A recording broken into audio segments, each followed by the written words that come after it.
Well, 12 months later, ladies and gentlemen, of course, the new cars come out again. Of course, they've got this bad habit of coming out every 12 months. So, ladies and gentlemen, here I am in Anderson, Indiana, working for General Motors, and I get the word that there is a Riviera that is oh, it's going to be bad. So here I am, ladies and gentlemen. I'm poised, I'm ready for the new rise. I'm down at the Buick dealership before the Rivies come out, because we know that the transporter brings them in about a week before they come out. I'm down at the Buick dealership, ladies and gentlemen, standing there, and up rolls the transporter with the brand new cars that haven't even come out yet. I go out to the transporter before they unload them off the car, pull up the tarpaulin and peep underneath it, looking at the new Rivi. Now I can just see it, the salesman on the inside. I can just see it right now. Him looking out the window and say, oh, I got me one. So the salesman comes out. True story, the salesman comes out and he says, young man, may I help you? I said, well, I'm here looking at the Rivi, and I heard it was super bad, and I peeped under that tarpaulin, and it is bad. And he said, well, let's take the cover off of it for you so you can see the whole thing.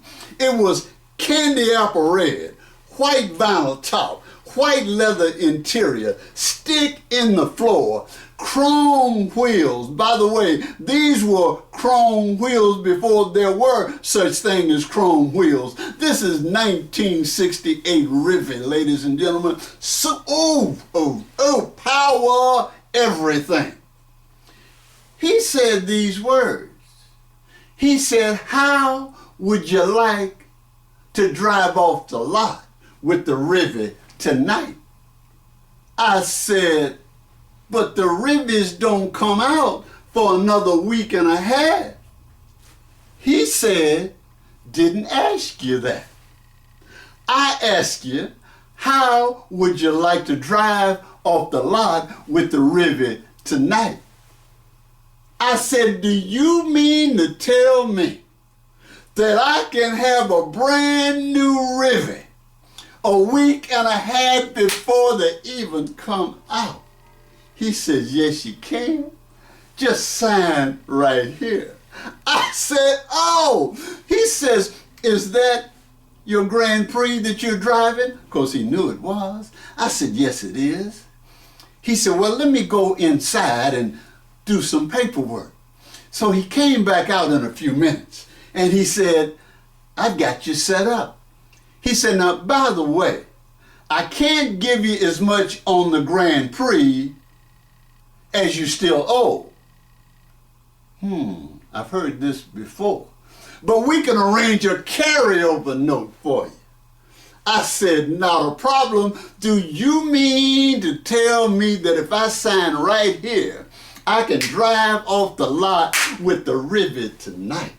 He said, yes, you can. Ladies and gentlemen, drove off the lot with the Rivi, candy apple red, white vinyl top, chrome wheels, power everything, stick in the floor automatic.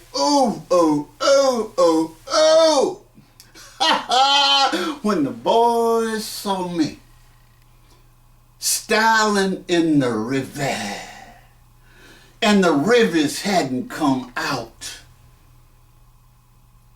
the boys had a vote. I mean, all the boys at Delco Remy and at Guide Lamp, both division of General Motors. And I didn't know about it. They told me about it later. They had a vote. They had much like a presidential election, they had a vote to vote on the baddest ride in town. And they came back afterwards and told me, guess what? You won. Ha! You won, baby. You and the river, the baddest dude in town. I said, are you kidding me up in here? You should have seen me. A week or two later, I found myself driving around having to roll my windows down because I was running out of money and I couldn't afford to keep the air conditioning running in the river. So you see, when I saw the ladies, of course my windows were up, but as soon as I would clear the ladies, I'd roll my windows down and sort of lean down and, wipe my forehead just a little bit, and then when I saw them again, I'd roll my windows back up because I couldn't afford to run my air conditioner. And I was having trouble understanding what was the problem here. And I decided, I'm a pretty smart dude. I'm an electrical engineer. Why is it that I'm running out of money here? I'm making 5 times the money my daddy's making. Why am I running out of money here? So I had this thought. I said, let me go get an impartial analysis and consultation with my banker. So I did. I went and sat down with my banker and I said, I just want some professional expertise. I'm running out of money every month. So he said, well, okay, let's sit down and talk about it. Take me through your bills. So I told him about the furniture I was still paying for every month. In fact, each piece, because I had the baddest TV in town too. You should have synced it. My RCA console, you could put it in a gymnasium and turn the volume up. The most powerful console TV RCA. Oh, well, that's another story. But I was paying for that. I was paying for the rest of my furniture. So I took him through all of my particular bills. And he said, well, it looks like you ought to be able to manage this just fine. He said, but I don't see anything about a car note here. Do you not have a car? Ladies and gentlemen, I looked at the banker and I said, sir, please. I said, you can tell me to get rid of anything you want to tell me to get rid of. But please, whatever you do, please, please, please, please don't tell me to get rid of the rivet. Because the boys just voted my ride the baddest ride in town. I'll do anything, but please don't tell me to get rid of the rivet. He said, well, how much are you paying for it? So I showed him that. And I showed him the carryover note that I was still paying for on the Grand Prix. And the other carryover note that I was still paying for on the Corvette. The banker leaned back in his seat.